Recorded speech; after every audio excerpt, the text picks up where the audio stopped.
Hi, Dexter. Hello. How are you? I'm very good. Okay. May I ask you a few questions? Do you mind? Please, go ahead. All right. So tell me when, why, and how did you get into Scientology?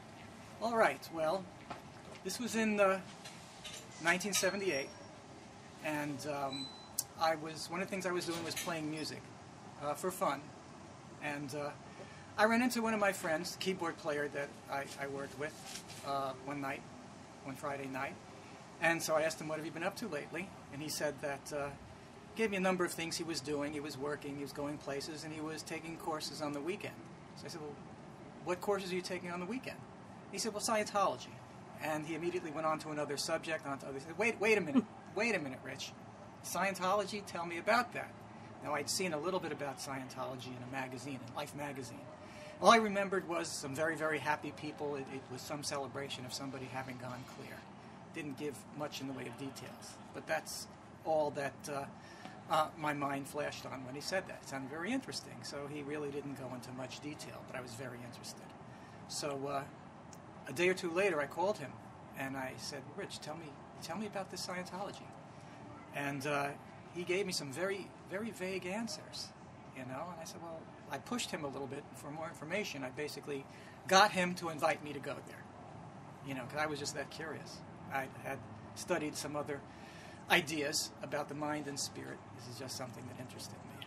So he got the message, and he said, well, okay, you want to come with me next weekend? You can see. I said, sure, I'd like to come with you. And we made an appointment, and it was going to involve an introductory service. This was in New York, at the New York Org, and it was called the HAS Co-Audit.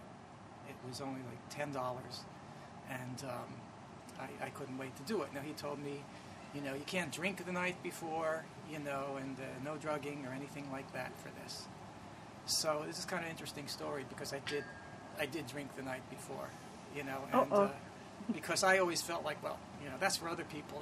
Those rules don't apply to me. I don't need that. So I went and I did this HAS co-audit. This was when the New York Org was close to Central Park West on West 74th Street in, like I said, 1978. And there were these processes that had to do with basically listing out people that were important in your life. And the supervisor put you on the meter, and now I know what he was doing was assessing for what got the most interest, what read the most on the meter. And then we ran these alternate repetitive processes, repeating a series of questions back and forth over and over again, which was get the idea of attacking and get the idea of not attacking. And it was very interesting, and I had some nice realizations.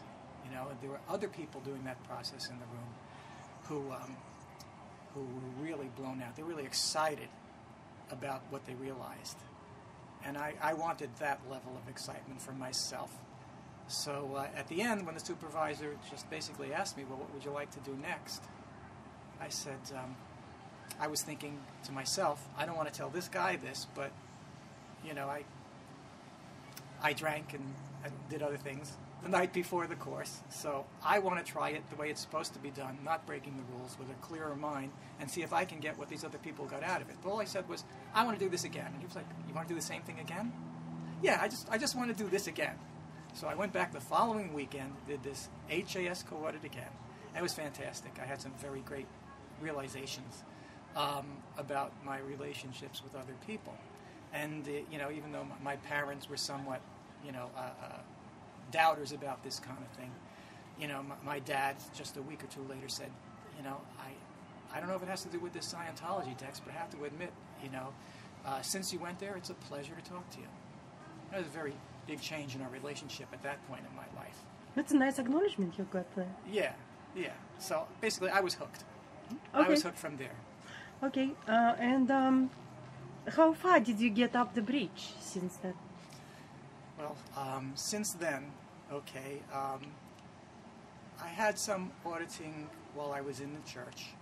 I did the HQS course back when it was a credible course, when it was a full check sheet with co-auditing objectives and self-analysis lists, and had great gains and learned a lot as an auditor. And so much case gain on that. And, that's one course that I'd like to see reestablished. outside of the church in the free zone where it can be done right. You know, it's a very powerful course. So there's a lot of case gain on that. A little while after that, in 1980, I did the purification rundown. And that was also very, very good, very worthwhile doing for someone that does have some drug history. You know, so that was very good. After that, mostly what I had was training. You know, I joined the staff in New York in the public division, Division 6. And I really wanted to train as an auditor. You know, I found that the admin side really wasn't my item. You know, so I recruited a replacement, and I trained him, and I stayed with him, and observed him, and corrected him until my supervisor said, he's good, you're free to go. And then I joined what's called the Tech Training Corps. And I trained up through a Grad 5 auditor. And for years, I was the lead HGC auditor in the New York org. And I can't recommend enough the importance of training.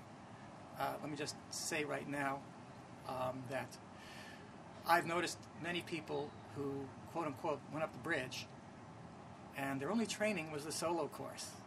Frankly, I never saw anybody who got nearly half of what they should have gotten out of that, or felt like they did.